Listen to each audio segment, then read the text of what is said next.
ലോകത്താകമാനം 280 ദശലക്ഷം ആൾക്കാർ വിഷാദ രോഗം അനുഭവിക്കുന്നതായിട്ടാണ് പഠനങ്ങളിൽ പറയുന്നത്. ഇതിൽ തന്നെ 25% ആളുകളിലേക്ക് ശരിയായ ശാസ്ത്രീയ ചികിത്സ എത്തുന്നുള്ളൂ. എന്താണ് ഈ വ്യത്യാസത്തിൻ്റെ കാരണം? നമസ്കാരം, ഞാൻ doctor Ajni Philip, consultant psychiatrist, Nirmala medical centre, Muvattupuzha. എന്താണ് ഈ വ്യത്യാസത്തിനുള്ള കാരണം? പ്രധാനമായും 3 കാരണങ്ങളാണുള്ളത്. 1. അസുഖത്തെക്കുറിച്ച് ശരിയായ അവബോധമില്ലായ്മ. 2. ചികിത്സയെക്കുറിച്ചുള്ള അറിവില്ലായ്മ. 3. മാനസിക രോഗത്തെക്കുറിച്ച് സമൂഹത്തിൽ ഇന്നും നിലനിൽക്കുന്ന സോഷ്യൽ സ്റ്റിഗ്മ. നമുക്ക് എങ്ങനെ ഈ വ്യത്യാസത്തെ അതിജീവിക്കാം? പ്രധാനമായും അസുഖത്തെക്കുറിച്ച് മനസ്സിലാക്കുക എന്നുള്ളതാണ് അതിൻ്റെ ആദ്യത്തെ പടി. എന്താണ് വിഷാദ രോഗം? നമ്മുടെ തലച്ചോറിൻ്റെ സുഗമമായ പ്രവർത്തനത്തിന് സെറട്ടോണിൻ, അസറ്റൈൽ കൊളൈൻ, ഡോപ്പാമൈൻ മുതലായ ന്യൂറോ ട്രാൻസ്മിറ്റേഴ്സ് അഥവാ കെമിക്കൽസ് സഹായിക്കുന്നു. ഇതുകൂടാതെ വളരെയധികം നാഡീവ്യൂഹങ്ങൾ അഥവാ ന്യൂറൽ സർക്യൂട്ട്സും ഇതിന് സഹായിക്കുന്നുണ്ട്.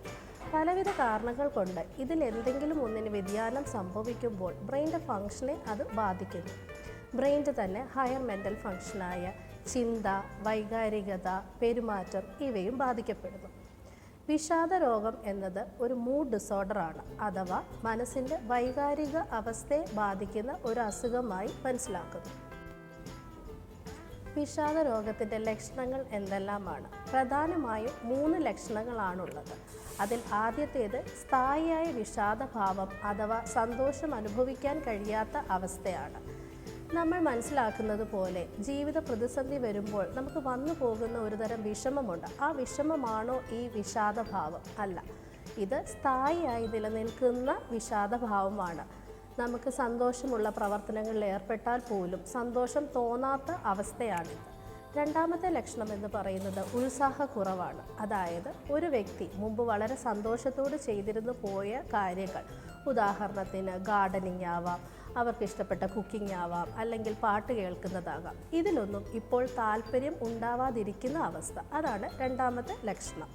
മൂന്നാമതായി അമിതമായ ക്ഷീണം. അതായത് ശാരീരികമായി അത്ര അധ്വാനമില്ലാത്ത കാര്യങ്ങൾ ചെയ്യാതിരിക്കുമ്പം പോലും അമിതമായ ക്ഷീണം അനുഭവപ്പെടുക. ഈ 3 ലക്ഷണങ്ങളാണ് പ്രധാനമായും വിഷാദ രോഗത്തിൽ കാണപ്പെടുന്നത്. ഇതുകൂടാതെ മറ്റ് ലക്ഷണങ്ങളുമുണ്ട്. അതിൽ ഉറക്കമില്ലായ്മ, ചിലരിലെങ്കിലും ഉറക്കം കൂടുതൽ കാണപ്പെടുന്നു, ചിലരിൽ അമിതമായ വിശപ്പ് അല്ലെങ്കിൽ വിശപ്പില്ലായ്മ കാണപ്പെടുന്നു, ശരീരഭാരം കുറയുന്നതായും കാണപ്പെടാറുണ്ട്. ഇതുകൂടാതെ ആത്മഹത്യാ ചിന്ത, ആത്മവിശ്വാസക്കുറവ് ഇതും കാണപ്പെടുന്നു. ചിലരിലെങ്കിലും ലൈംഗിക വിരക്തി കാണപ്പെടുന്നു. ചില രോഗികൾ നമ്മളുടെ അടുത്ത് വളരെയധികം ശരീരത്തിൽ വേദനകൾ അനുഭവിക്കുന്നതായും പറയുന്നു. ഇങ്ങനെയുള്ള ലക്ഷണങ്ങൾ വിഷാദ രോഗത്തിൽ കാണപ്പെടുന്നു. ഇതിൻ്റെ ദൈർഘ്യവും കാഠിന്യവും അനുസരിച്ച് ഇതിനെ 3 വിഭാഗങ്ങളിലായി, മൈൽഡ്, മോഡറേറ്റ്, സിവിയർ വിഭാഗങ്ങളിലായി തരം തിരിച്ചിരിക്കുന്നു.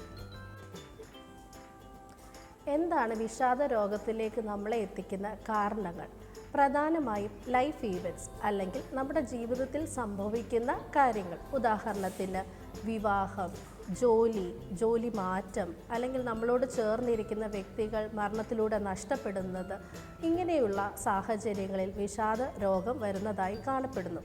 ഇതുകൂടാതെ സെക്ഷലി അല്ലെങ്കിൽ ഫിസിക്കലി ഉള്ള അബ്യൂസിൻ്റെ കാരണമായിട്ടും വിഷാദ രോഗം വരുന്നതായി കാണപ്പെടുന്നു.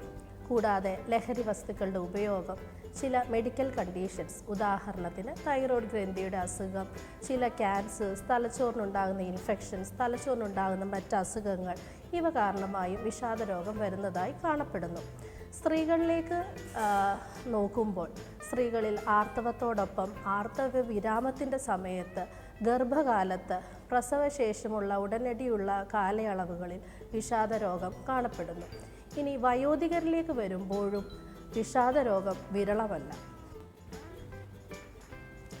എല്ലാവർക്കുമുള്ളൊരു സംശയമാണ്, എന്ത് ചികിത്സയാണ് വിഷാദ രോഗത്തിന് ഇന്ന് നിലനിൽക്കുന്നത്?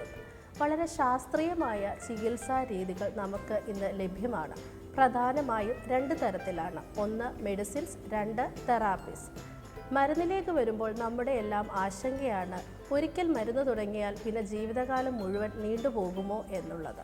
ഒരിക്കലുമല്ല. വിഷാദ രോഗം എന്നത് ജീവിതകാലം മുഴുവൻ നിലനിൽക്കുന്ന ഒരു അവസ്ഥയല്ല. അതുകൊണ്ട് തന്നെ രോഗലക്ഷണത്തിൻ്റെ കാഠിന്യവും ദൈർഘ്യവും അനുസരിച്ച് ചികിത്സയുടെ ദൈർഘ്യം ഒരു ഡോക്ടറിന് നിശ്ചയിക്കാവുന്നതാണ്. താരതമ്യേന സൈഡ് ഇഫക്റ്റുകൾ കുറഞ്ഞ മരുന്നുകൾ ഇന്ന് ലഭ്യമാണ്. ഇനി രണ്ടാമത്തേതായിട്ടുള്ളത് തെറാപ്പി. CBT പോലെയുള്ള ഉപയോഗപ്രദമായ തെറാപ്പീസും അവൈലബിൾ ആണ്.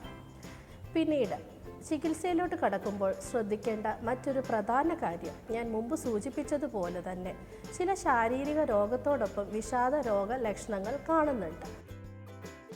ചികിത്സയിലേക്ക് കടക്കുമ്പോൾ ശ്രദ്ധിക്കേണ്ട മറ്റൊരു പ്രധാന കാര്യം മുമ്പ് സൂചിപ്പിച്ചതുപോലെ വിഷാദ രോഗം മറ്റ് മെഡിക്കൽ കണ്ടീഷൻ അഥവാ ശാരീരിക രോഗത്തോടൊപ്പവും വരാറുണ്ട്.